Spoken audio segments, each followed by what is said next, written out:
সব ফালতু কথা বলছেন আপনি? এখানে ফালতু কথা কোথায় পেলি তুই? তুই শহরে এসেছিস 7 দিন হলো, কলেজে গিয়েছিস 3 দিন। এই 3 দিনের মাথায় নাগর জুটিয়ে বসে আছিস আবার।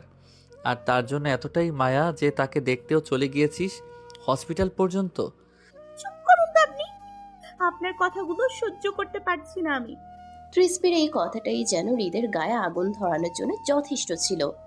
তৃষ্পি কথাটা বলার সাথে সাথে হৃদ এগিয়ে এসে তৃষ্পির গলা চেপে ধরল। তৃষ্পি দু হাতে হৃদের হাত ছাড়ানোর চেষ্টা করছে, তার শ্বাস নিতে কষ্ট হচ্ছে, চোখ দিয়ে পানি গড়িয়ে পড়ছে। ছাড়ুন। হৃদের চোখে তখন অদ্ভুত এক রাগ আর কষ্টের মিশ্রণ।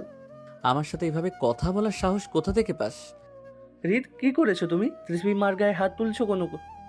আমজাদ খান অফিস থেকে বাড়ি ফিরে হৃদ তৃষ্পির গলা চেপে ধরেছে দেখে এগিয়ে আস্তে আস্তে কথাটা বলল। তোমার তৃষ্পি মাকে আগে জিজ্ঞাসা করো কেন সে আমার পারমিশন ছাড়া অন্য ছেলের সাথে দেখা করতে যায় কলেজ যাওয়ার নাম করে।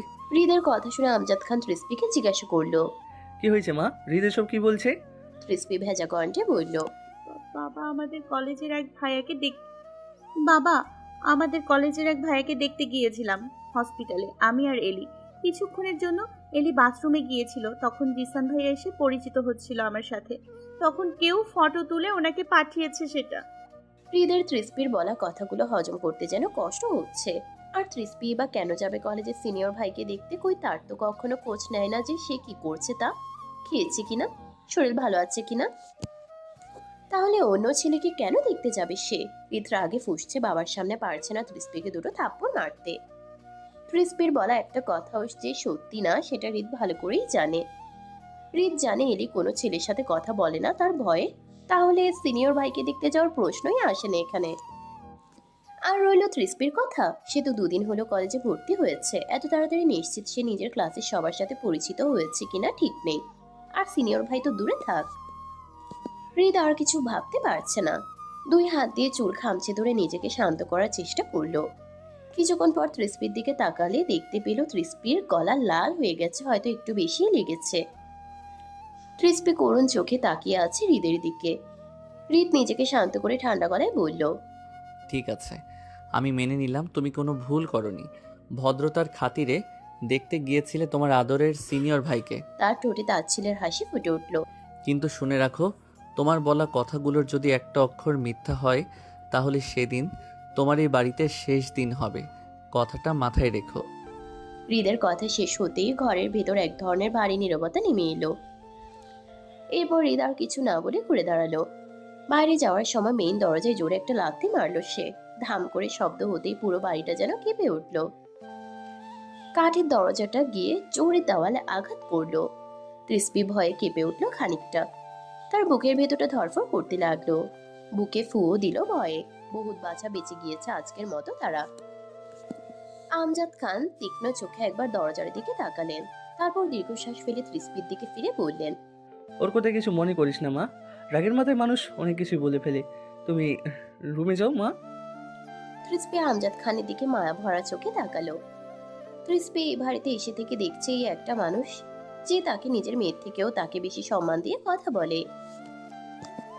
কথায় কথায় মা ডাকটা ওনার মুখে শুনতে তৃষ্পির কতটা যে ভালো লাগে সেটাকে ওই মানুষটা জানে। মনে মনে ভাবলো। আমার নিজের বাবা যদি বেঁচে থাকতেন, তিনিও কি আমাকে এভাবেই মা বলে ডাকতেন? ভাবনাটা আসতেই চোখ আবার ভিজে উঠল। তৃষ্পি ধীরে ধীরে নিজের রুমে চলে গেল। দরজা বন্ধ করে আয়নার সামনে দাঁড়াতেই নিজের গলা লাল দাগটা স্পষ্ট দেখতে পেল। আঙ্গুল দিয়ে আলতো করে ছুতেই ব্যথায় কেঁপে উঠল সে। কিছুক্ষণ পর এলি এসে তৃষ্পিকে ডাকতে লাগলো দরজার বাইরে থেকে। তৃপ্সি, তৃপ্সি, দরজাটা খোল প্লিজ। তৃষ্পি এলির গলা পেয়ে তাড়াহুড়ো করে ওড়না দিয়ে গলাটা ঢেকে দরজাটা খুলে দিল। দরজা খুলতে এলি একদম ছাপিয়ে এসে তাকে জড়িয়ে ধরলো। এলি তৃষ্পিকে জড়িয়ে ধরে ভিজা কণ্ঠে বলল। তৃপ্সি, তুই ঠিক আছিস তো? তৃষ্পি জোর করে হাসার চেষ্টা করলো। আমি ঠিক আছি, কিছু হয়নি। এলি একটু সরে গিয়ে তার মুখের দিকে তাকালো। চোখ দুটো লাল হয়ে আছে, কান্নার দাগ এখনো শুকায়নি। মিথ্যা বলছিস কেন? এলি ধীরে বলল। আমি সব দেখেছি ভাইয়া তোকে। চুপ। তৃষ্পি তাড়াতাড়ি এলির মুখ চেপে ধরলো। এগুলো নিয়ে আর একটাও কথা বলবি না, যা হওয়ার সেটা হয়ে গেছে।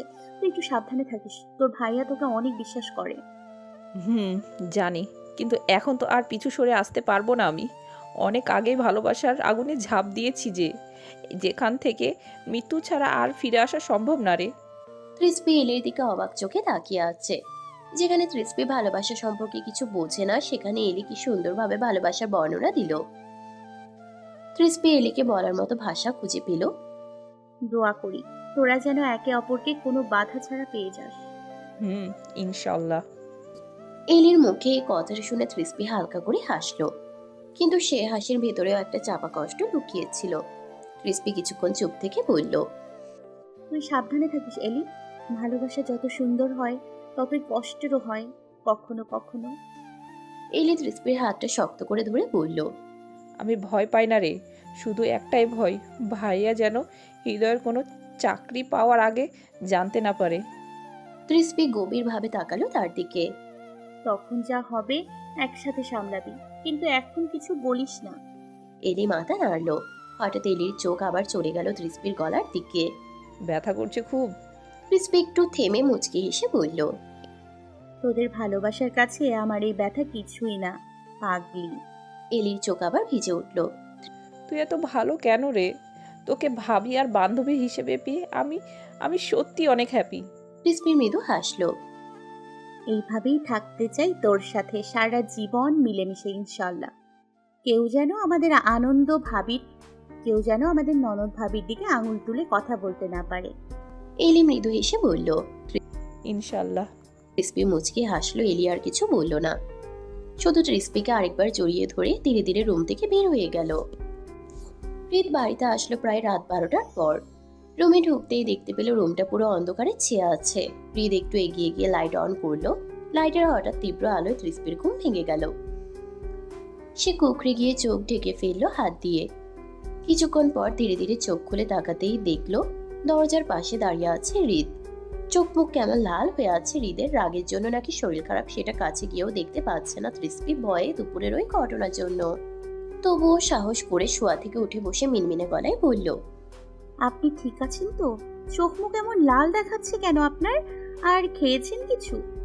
হৃদ অবাক চোখে তৃষ্পির দিকে তাকিয়ে বলল, আমাকে নিয়ে তোমার এত চিন্তা কবে থেকে হলো জানতে পারি? আপনি কি এখনো আমার উপর রেগে আছেন? হৃদ কিছুক্ষণ চুপ করে তৃষ্পির দিকে তাকিয়ে রইল। হৃদের চোখে মুখে এখনো রাগ আছে, কিন্তু সেই রাগের ভেতরেও যেন একটা অদ্ভুত ক্লান্তিও মিশে গেছে। তৃষ্পি নিচের দিকে তাকিয়ে আঙ্গুল দিয়ে ওনার কোণা মুচড়ে যাচ্ছে বারংবার। হৃদ ধীরে ধীরে এগিয়ে এসে বিছানার একপাশে বসে পড়ল। তারপর ঠান্ডা গলায় বলল, রাগ করেছি কিনা সেটা জানার দরকার নেই তোমার। তোমার দরকার শুধু সত্যিটা বলা আমাকে। তৃষ্পির বুকটা ধক করে উঠল। আমি আমি তো মিথ্যা বলিনি। তৃষ্পি আসতে বলল। হৃদ হালকা হেসে উঠল, তার ছেলের সেই একই হাসি। তোমার মতো মানুষ খুব ভালো করে মিথ্যা লুকাতে পারে। তৃষ্পির চোখে পানি চলে এলো। আপনি আমাকে এত খারাপ ভাবেন? হৃদ এবার হঠাৎ তার দিকে ঝুঁকে এলো। আমি মানুষকে বিশ্বাস করতে শিখিনি তৃষ্পি, আর যার উপর একবার সন্দেহ হয় তাকে সহজে ছাড়িও না। আমি তো খুঁজে বের করব যে তুমি ওই ছেলেটার সাথে কি করছিলে সেটা। দেখুন, আপনি আমাকে ভুল বুঝছেন। আপনি যেমন ভাবছেন আমি সেই রকম মেয়ে না। হৃদ তৃষ্পিকে আর জাস্ট নিতে পারছে না। তার রাগ এখন আকাশ সমান। হবেই না বা কেন? হৃদ দুপুরে বাড়ি থেকে না খেয়েই রাগ করে বেরিয়ে গিয়েছিল হসপিটালের উদ্দেশ্যে সিসিটিভি ফুটেজ চেক করতে। কারণ লিনা যে পিক দিয়েছে সেটাই ছেলেটার মুখ ভালোভাবে দেখা যাচ্ছে না। তাই হৃদ নিজেই গিয়েছিল সব চেক করতে। তৃষ্পি কার সাথে কথা বলছিল বা দেখা করতে গিয়েছিল সেটা দেখতে। কিন্তু সেখানে গিয়ে কাজের কাজ কিছুই হয়নি। যেই করিডোরে তৃষ্পিরা ছিল সেখানকার সিসিটিভি ফুটেজ কয়েকদিন আগে থেকেই নষ্ট হয়ে পড়ে আছে। এটা নিয়ে হৃদের রাগের শেষ নেই। বেশ কিছু কথাও শুনিয়ে এসেছে ম্যানেজারকে এর জন্য। আবার বাড়ি আসা থেকে তৃষ্পি বকে যাচ্ছে হৃদের সাথে, তাই সহ্য করতে না পেরে আবারও এগিয়ে গিয়ে গাল চেপে ধরলো তৃষ্পির এবং রেগে বলল, নাটক করিস আমার সাথে তুই? হ্যাঁ, নাটক। পাগল পেয়েছিস আমাকে তুই? তোর কথা আমাকে এখন বিশ্বাস করতে হবে? বল, কি চিনিস তুই এই শহরের? হ্যাঁ, কলেজে ভর্তি হয়েছিস কয়দিন হলো যে সিনিয়রদের উপর এত দরদ দেখাস? হৃদ একদমে কথাগুলো বলে একটু থেমে আবার বলল, দেখ, তোর বয়স আমি পার করেছি অনেক আগে, তাই মিথ্যা বলার চেষ্টা করিস না। একদম যেটা সত্যি সেটা বলে দে, এতে তোর জন্য ভালো হবে। কাকে বাঁচানোর চেষ্টা করছিস তুই বল? তুই আমার বউ, আর তোকে আমার হয়ে 100% থাকতে হবে। 1%ও যদি কোনো ছেলের দিকে যাই, তাহলে বাকি 99% আমার লাগবে না। কথাটা বলতে বলতে তৃষ্পির গাল থেকে হৃদের হাতটা ঢিলে হয়ে আসলো এবং আস্তে আস্তে ঢলে পড়লো তৃষ্পির দিকে। তৃষ্পি হৃদকে অচেতন হয়ে পড়ে যেতে দেখে কোনো মতে ধরে বিছানায় শুয়ে দিল। তৃষ্পি আগেই বুঝতে পেরেছিল যে হৃদের শরীর খারাপ সেটা, কারণ তৃষ্পি তার শাশুড়ির কাছ থেকে শুনেছিল যে হৃদ বাড়ির খাবার 3 বেলা নিয়মিত না খেলে শরীর খারাপ হয়ে যায় সেটা। তৃষ্পির যখন হৃদ গাল চেপে ধরেছিল তখন তৃষ্পি বেশি ব্যথা পায়নি, তাই তো সে চুপ করে হৃদের কথাগুলো শুনছিল। তৃষ্পি হৃদকে ঠিকভাবে শুয়ে দিয়ে জুতোগুলো খুলে রাখলো হৃদের পা থেকে।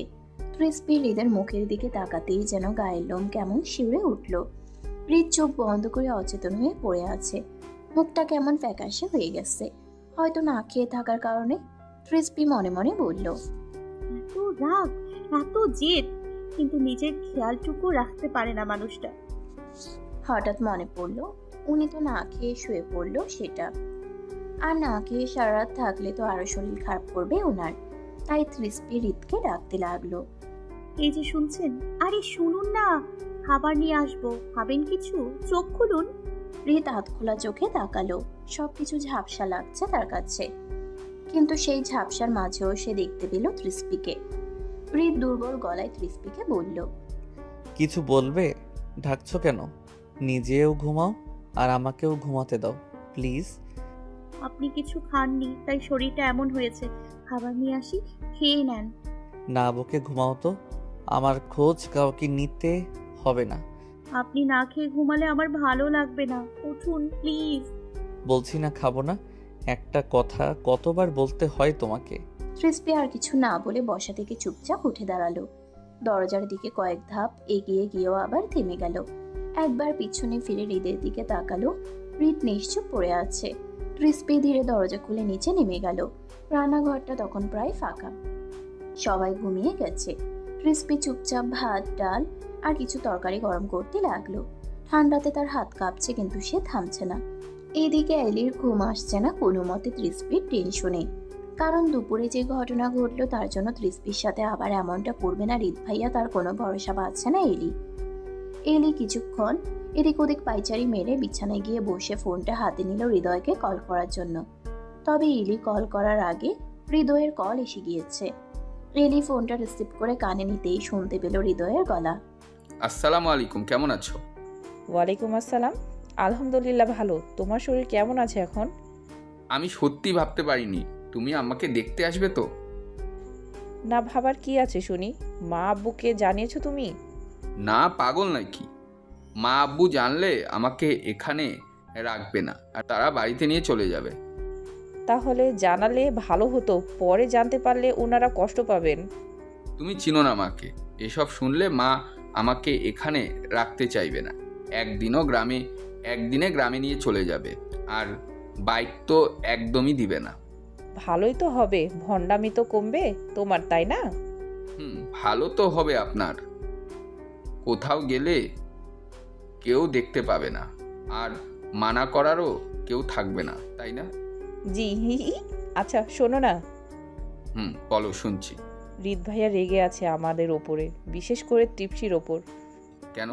এই যে তোমাকে দেখতে গিয়েছিলাম, তখন তৃপ্সি আর জিশান ভাইয়া বাইরে দাঁড়িয়ে কথা বলছিল, সেটার ফটো তুলে কেউ ভাইয়াকে দিয়েছে, সেটা নিয়ে ভাইয়া রেগে আছে অনেক।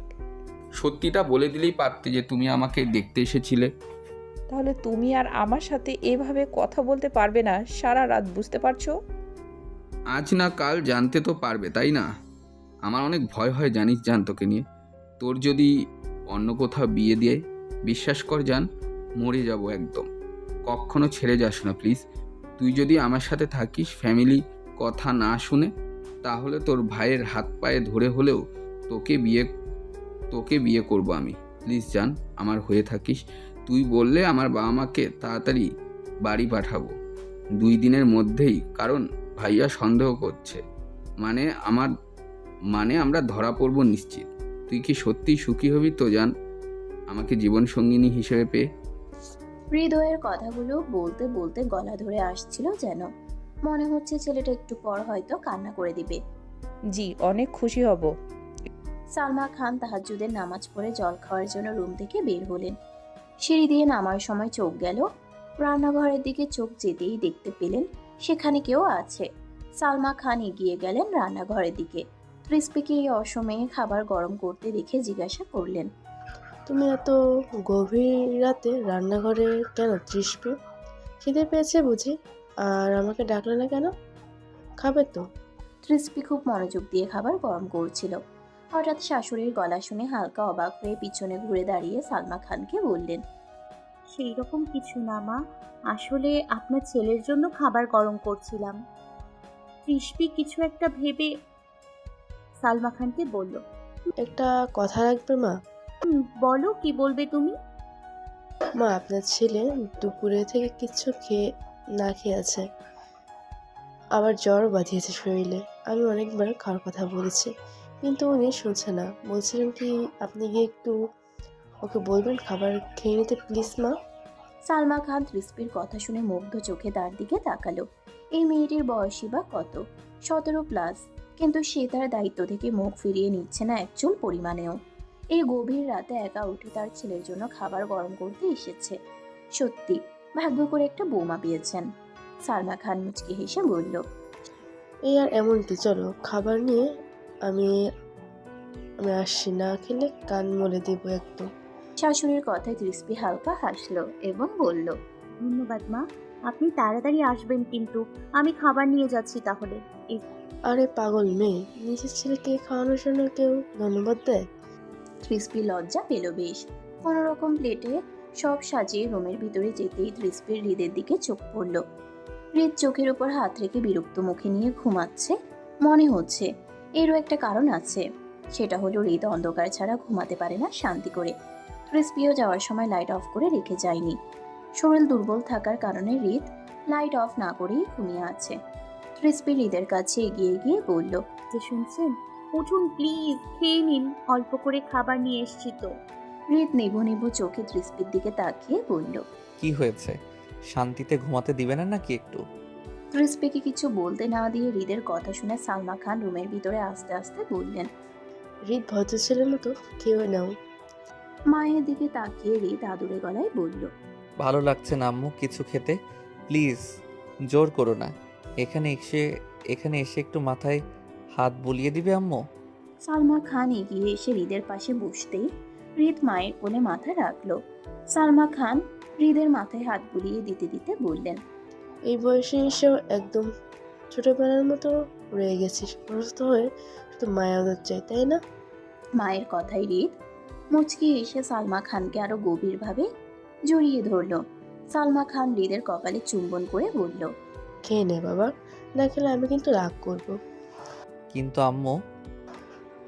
কোনো কিন্তু নাই হৃদ, আমি তোমার একটা কথা শুনতে চাই না আর। খেয়ে নাও চুপচাপ। তুমি খাইয়ে দাও তাহলে। আচ্ছা তৃষ্পি, প্লেটটা এগিয়ে নিয়ে আয় তোমার। ক্রিস্পি এতক্ষণ দাঁড়িয়ে মা ছেলের ভালোবাসা দেখছিল। ক্রিস্পি যখন অসুস্থ হতো তার মাও তাকে এইভাবে কোলের মধ্যে মাথা নিয়ে মাথায় হাত বুলিয়ে দিত, খুব যত্ন সহকারে খাইয়ে দিত। সেসব ভেবে ক্রিস্পির চোখ জলজল করে উঠল। হঠাৎ ক্রিস্পি শাশুড়ির ডাকে চমকে উঠল। নিজেকে স্বাভাবিক করে প্লেটটা এগিয়ে দিল সালমা খানকে। সালমা প্লেটটা হাতে নিয়ে ক্রিস্পিকে বলল, তুমিও বসে পড়ো তৃষ্পি, দুজনে একসাথে খাইয়ে দিব আজ। আমার খিদে নেই আম্মু, ওনাকে খাইয়ে দেন। খিদে না থাকলেও এখন খেতে হবে তোমাকে। এখানে এসে বসে চুপচাপ। হৃদ মায়া মায়া চোখে ক্রিস্পির দিকে তাকিয়ে। হৃদও মনে মনে চাইছে এক প্লেটে মায়ের হাতে খেতে। সালমা খান দুজনকে এক প্লেটে খাইয়ে বাইরে চলে গেলেন। ক্রিস্পি উঠে গিয়ে দরজা বন্ধ করে এসে বিছানায় বসতেই হৃদ দুর্বল গলায় ক্রিস্পিকে বলল, মাথাটা টিপে দিবে একটু, অনেক ব্যথা করছে, সহ্য করতে পারছি না। বলেই 2 হাত দিয়ে চুলগুলো টেনে ধরল হৃদ। বলেই 2 হাত দিয়ে চুলগুলো টেনে ধরল হৃদ। স্বামীর প্রথম আবদার আর ক্রিস্পি অমান্য করবে এটা হতেই পারে না। ক্রিসপি হৃদের কাছে এগিয়ে গিয়ে বলল। আপনি আমার কোলে মাথা দেন, আমি মাথা টিপে দিচ্ছি। হৃদ কোনো বাক্য ছাড়াই ক্রিসপির কোলে মাথা দিয়ে 2 হাত দিয়ে কোমর চেপে ধরে চোখ বন্ধ করলো। কি মনে করে হৃদ ক্রিসপির কোলের কাছে মুখ নিয়ে জামার উপর দিয়ে ক্রিসপির শরীরের গন্ধ নিয়ে একটা গভীর নিঃশ্বাস নিল। হৃদ মনে হয় মানসিক শান্তি পাচ্ছে এখন। এতক্ষণ ভীষণ জ্বালা করছিল বুকের মাঝে। ক্রিসপি হৃদের প্রথম স্পর্শ পেয়ে খানিকটা কেঁপে উঠল। আজ বিয়ের অনেকদিন পর হৃদ তাকে স্পর্শ করেছে নিজের ইচ্ছায়। হয়তো শরীর ভালো থাকলে কাছেই ভিড়ত না। জ্বরের ঘোরে কাছে আসলেও ক্রিসপি এতেই ভীষণ খুশি। ক্রিসপি মুচকি হেসে হৃদের মাথায় যত্ন সহকারে হাত বুলিয়ে দিতে লাগলো। কিছু সময় যেতেই হৃদ গভীর ঘুমে তলিয়ে গেল। ক্রিসপি সেটা বুঝতে পারলেও হৃদের কাছ থেকে এক চুল পরিমাণও সরল না। রাত অনেকটা গড়িয়ে গেছে। ঘরের ভিতর হালকা বাতির আলো, চারপাশে নীরবতা। ক্রিসপি এখনো হৃদের মাথায় আলতো করে হাত বুলিয়ে যাচ্ছে। তার চোখে এক অদ্ভুত শান্তি, যেন এই মুহূর্তটাই তার জন্য সবচেয়ে বড় প্রাপ্তি। হঠাৎ হৃদ অচেতন ঘুমের মাঝেই ক্রিসপির কোমরটা আরো শক্ত করে জড়িয়ে ধরল। ক্রিসপি থমকে গেল। বুকের ভিতর ধুকপুক শব্দটা যেন আরো জোরে শোনা যাচ্ছে। সে নিচের দিকে তাকিয়ে দেখলো হৃদের মুখটা এখনো তার কোলেই, কিন্তু ভ্রু কুঁচকে আছে, মনে হচ্ছে কোনো স্বপ্ন দেখছে। ক্রিসপি ধীরে ধীরে ফিসফিস করে বলল। কি হয়েছে আপনার? খারাপ স্বপ্ন দেখেছেন নাকি? হৃদ অস্পষ্ট স্বরে কিছু একটা বলল, কিন্তু পরিষ্কার শোনা গেল না। শুধু তার কণ্ঠে একটা অস্থিরতা ছিল। ক্রিসপির মনটা হঠাৎ ভারী হয়ে গেল। এই মানুষটা বাইরে থেকে যতটা কঠিন, ভেতরে হয়তো ততটাই ভাঙা। সে আলতো করে হৃদের কপালে হাত রাখলো, তারপর ধীরে ধীরে তার চুলে আঙ্গুল চালাতে লাগলো। আমি আছি, কিছু হবে না। খুব আস্তে করে বলল ক্রিসপি। কিছুক্ষণ পর হৃদের মুখের অস্থিরতা কমে এলো। তার নিঃশ্বাস ধীরে ধীরে স্বাভাবিক হয়ে গেল। ক্রিসপি স্বস্তির নিঃশ্বাস ফেলল। সময় কেটে যেতে লাগলো। ক্রিসপির চোখে ঘুম চলে আসছে, কিন্তু সে নড়ছে না, যেন একটু সরলেই এই সুন্দর মুহূর্তটা ভেঙে যাবে। ভোরের হালকা আলো জানালার ফাঁক দিয়ে ঘরের ভেতর ঢুকছে। পাখির ডাক আর দূরের আজানের শব্দে সকালটা যেন সুন্দর মুহূর্ত দিয়ে শুরু হলো। ক্রিসপি কখন যে হৃদের পাশে বসে থাকতে থাকতে ঘুমিয়ে পড়েছিল সে নিজেও জানে না। ক্রিসপি মাথাটা হৃদের বুকের কাছে পড়ে আছে। একটা হাত হৃদের মাথায়, অন্যটা হৃদের বুকের উপর, একটা পাও হৃদের পায়ের উপর তুলে দিয়েছে, অন্যটা নিচে। হঠাৎ হৃদ ধীরে ধীরে চোখ খুলল। কিছুক্ষণ ছাদের দিকে তাকিয়ে রইল। মনে হচ্ছিল মাথার ব্যথাটা অনেকটাই কমে গেছে, কিন্তু বুকের কাছে ভারী কিছু অনুভব হতেই সেদিকে চাইল। কিছুক্ষণ সে এক দৃষ্টিতে তাকিয়ে রইল ক্রিসপির দিকে। মেয়েটা কতটা নির্ভর হয়ে ঘুমাচ্ছে, যেন এই বুকটাই তার সবচেয়ে নিরাপদ আশ্রয়। মুখে কোনো দুশ্চিন্তার ছাপ নেই, ঠোঁটের কোণে লুকানো একটুখানি প্রশান্তি, যেন পৃথিবীর সব ক্লান্তি ভুলে এখানে এসে থেমে গেছে। হৃদের বুকের ভেতর হালকা একটা টান অনুভব হলো, অদ্ভুত কিন্তু অস্বীকার করার মতো না।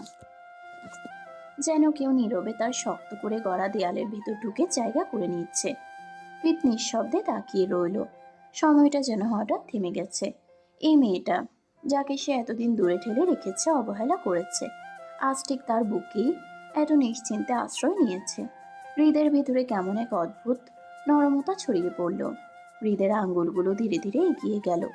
খুব সাবধানে ক্রিসপির কপালের উপর পড়া চুল সরিয়ে দিল সে, যেন একটু জোরে ছুলেই কেটে যাবে এই সুন্দর মুহূর্তটা। হৃদের বুকের ভেতর হালকা একটা টান ধরল। না, এটা শুধু অনুভূতি না, এটা যেন ধীরে ধীরে জন্ম নেওয়া এক মায়া, যেটা অস্বীকার করা যায় না।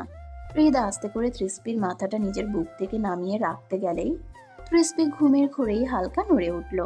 অজান্তেই আরো একটু কাছে সরে এলো হৃদের দিকে। তার নিঃশ্বাসের উষ্ণতা ছুঁয়ে যাচ্ছিল হৃদের বুক, আর ঠোঁটের কোণে ফুটে উঠল এক টুকরো মিষ্টি হাসি, যেন কোনো সুন্দর স্বপ্ন দেখছে। ঘুমের ঘোরে সে ফিসফিস করে বলল, যাবেন না, থাকুন। কথাগুলো এতটাই অস্পষ্ট যে না শুনলেও চলতো, তবুও হৃদের কানে যেন পরিষ্কার ভেসে এলো। ক্রিসপির আঙ্গুলগুলো অচেতনভাবেই হৃদের শার্টটা মুঠো করে ধরল, যেন ছেড়ে দিলে কিছু একটা হারিয়ে যাবে। মুখটা একটু ঘুরিয়ে আরো স্বস্তিতে মাথা রাখলো তার বুকের কাছে। ক্রিসপির উষ্ণ নিঃশ্বাস আর নরম স্পর্শে হৃদের শরীর হালকা কেঁপে উঠল। অজান্তেই তার শরীরটা ঘেমে উঠতে লাগলো, কিন্তু সেটা অস্বস্তির জন্য না, বরং এক অদ্ভুত অনুভূতির জন্য। এতটা কাছে, এতটা স্পর্শ সে যেন অভ্যস্ত না। ক্রিসপির মাথাটা তার বুকের উপর হালকা নড়ে উঠতেই হৃদের বুকের ভেতর ধুকপুক শব্দটা আরো বেড়ে গেল। গলার স্বর শুকিয়ে এলো। শ্বাসটা একটু ভারী হয়ে উঠল। সে এক মুহূর্তের জন্য চোখ বন্ধ করলো। এই স্পর্শে কোনো আগ্রাসন নেই, কোনো চাওয়া নেই, শুধুই নির্ভরতা, শুধুই নিঃশব্দ ভালোবাসা। ভোরের আলো ধীরে ধীরে জানালার পর্দা ছুঁয়ে ঘরের ভেতর ঢুকছে। পুরো বাড়িটা যেন অলস ঘুম ভেঙে সুন্দর একটা সকালের কোলে জেগে উঠেছে। রান্নাঘর থেকে ভেসে আসছে বিভিন্ন খাবারের সুগন্ধ। চার গিন্নি মিলে বিভিন্ন আইটেমের খাবার একে একে সাজিয়ে রাখছে ডাইনিং টেবিলে। একটা আপন ঘরোয়া অনুভূতি ছড়িয়ে আছে চারদিকে। ডাইনিং টেবিলে ইতিমধ্যেই বসে আছেন আমজাদ খান। সামনে খবরের কাগজ খোলা, কিন্তু চোখ যেন অন্য কোথাও। পরিবারের সবাই একসাথে হওয়ার অপেক্ষায়। সালমা খান নিঃশব্দে টেবিল সাজাচ্ছেন। তার হাতে যেন আলাদা এক মায়া। প্রতিটা প্লেট, প্রতিটা কাপ যেন যত্নে ভরা। এক এক করে সবাই এসে বসতে শুরু করলো। ইকবাল খান এসে চেয়ার টেনে বসে হালকা হেসে বললেন, ভাবি আজ তো দেখছি পাঁচতারা হোটেলের মতো আয়োজন। সাইমা বেগম মৃদু এসে পাশে বসলেন। আর শুভ এসে বসেই বলল, আজকে মেনু দেখে তো মনে হচ্ছে কিছু একটা স্পেশাল আছে। স্পেশাল তো হওয়ারই কথা, আজ না শুক্রবার। আহা, আজ তো তাহলে পুরো ফ্যামিলি টাইম। এই সময় সিঁড়ি বেয়ে ধীরে ধীরে নামলো তৃষ্টি। ঘুম ভাঙা মুখ, এলোমেলো চুল, তবুও অদ্ভুত একটা কোমল সৌন্দর্য। চোখে এখনো ঘুমের ছাপ, কিন্তু মনের ভেতরে যেন লুকানো এক অদ্ভুত প্রশান্তি। সে চুপচাপ এসে সালমা খানের পাশে দাঁড়িয়ে বলল, আমি সাহায্য করবো আম্মু? না না মা, তুমি বসো। ক্রিস্পি একটু দ্বিধা নিয়ে এসে বসলো এলির পাশে। একটু পর ধীর পায়ে নিচে নামলো রিত। তার উপস্থিতিতেই যেন পরিবেশটা এক মুহূর্তের জন্য থেমে গেল। সে এসে নিজের জায়গায় বসলো। আর অজান্তেই চোখ চলে গেল তৃষ্পির দিকে। তৃষ্পিও তাকালো। এক মুহূর্ত নীরব, অপ্রকাশিত, তবুও গভীর। তারপর দুজনেই দৃষ্টি সরিয়ে নিল। এলি তৃষ্পির কানের কাছে মুখ নিয়ে ফিসফিস করে বলল, কি গো ভাবি, ভাইয়ার সাথে আজকে রাতের রোমান্টিক মুহূর্তটা কেমন ছিল তোমার? ভালো। দেখতে হবে না কার ভাই, ভালোই তো হবে। তৃষ্পি বেশ লজ্জা পেল এলির কথায়। এই শাকচুন্নি সব দেখে নিয়েছে সকালে ডাকতে গিয়ে। সালমা খান একটা প্লেটে খাবার তুলে এগিয়ে দিয়ে বললেন, তৃষ্টি খাবার পোটা শেষ করে উঠবে। তৃষ্পি করুণ চোখে সালমা খানের দিকে তাকালো, কারণ সে এত খাবার কখনোই খেতে পারবে না। তার দ্বারা সম্ভবও নয়। সে মিনমিনে গলায় বলল, খেতে পারবো না এত আম্মু, নামিয়ে নাও না কিছু। কোনো কথা শুনতে চাই না তৃষ্টি, চুপচাপ খাওয়া শুরু করো। তারপর হৃদের দিকে তাকিয়ে বললেন, ওকে বলো হৃদ খাবার যেন নষ্ট না করে। হৃদ একটু থামলো। তারপর শান্ত গলায় তৃষ্পির দিকে তাকিয়ে বলল, খাও। শব্দটা ছোট, কিন্তু স্বরটা ভীষণ নরম। তৃষ্পির বুকের ভিতর হালকা কেঁপে উঠল হৃদের কথায়। সে চুপচাপ মাথা নেড়ে খেতে শুরু করলো। এলি তৃষ্পির কাছে মুখ নিয়ে বিড়বিড় করে বলল, তুই এবার শেষ তৃপ্সি। তৃষ্পির করুণ চোখে সবার দিকে একবার তাকাতেই দেখতে পেল সবাই তার দিকেই তাকিয়ে আছে। তৃষ্পি নিচের মুখ করে খাওয়া শুরু করলো আস্তে আস্তে। হঠাৎ আমজাদ খান বলে উঠলেন, রিত, জি আব্বু। ছুটি ঠিক আছে তোমার এখন? হুম। শোনো তাহলে, কাল তুমি আর ত্রিসিপি গ্রামে যাবে, ত্রিসিপির মায়ের বাড়ি। ওনারা অনেকবার ডেকেছে ফোন করে, না গেলে খারাপ ভাববেন। আচ্ছা আব্বু, ভেবে দেখবো। ভেবে দেখবো না রিত, তোমাকে যেতে হবে ত্রিসিপির মাকে নিয়ে গ্রামে। আচ্ছা যাব। তোমার ক্রিসপি মাকে তৈরি হয়ে থাকতে বলবে কাল বিকালের দিকে। আমজাদ খান ছেলের কথায় মুচকি হাসলেন। এলি ফোরন কেটে বলল, আব্বু, জি মা বলো। আমিও যাব তৃপ্সির সাথে আব্বু। আমার তো একা ভালো লাগে না বাড়িতে থাকতে। কিরে তৃপ্সি, নিয়ে যাবি না আমাকে তোদের বাড়িতে? নিয়ে যাবো তো। তুই গেলে আমার নিজেরও ভালো লাগবে। আমি কি দোষ করলাম ভাবি? কেন, কি হয়েছে ভাইয়া? সবাই যাবে আর বাড়িতে বসে মশা মারবো নাকি? এত অভিনয় করো কেন? বললেই তো হয় তুমিও যেতে চাও, তা আমাদের সাথে। আচ্ছা তোমরা চারজনে গিয়ে ঘুরে এসো তাহলে। তৃষ্পি মুচকি হেসে সবার দিকে তাকিয়ে হৃদের দিকে চোখ ফেরালো। হৃদও তাকিয়ে আছে তার দিকেই, সেই চেনা গভীর দৃষ্টিতে। তৃষ্পির বুকটা হালকা কেঁপে উঠল।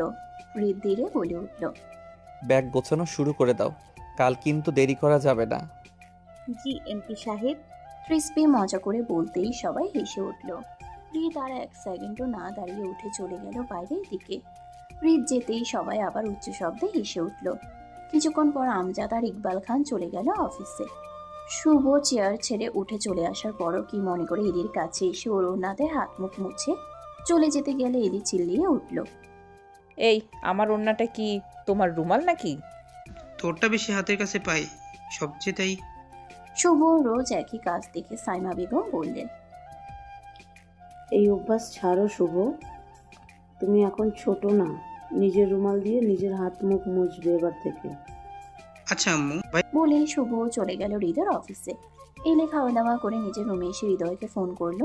কিছুক্ষণ রিং হতেই অপর পাশ থেকে ভেসে আসলো চেনা পরিচিত একটা কণ্ঠ।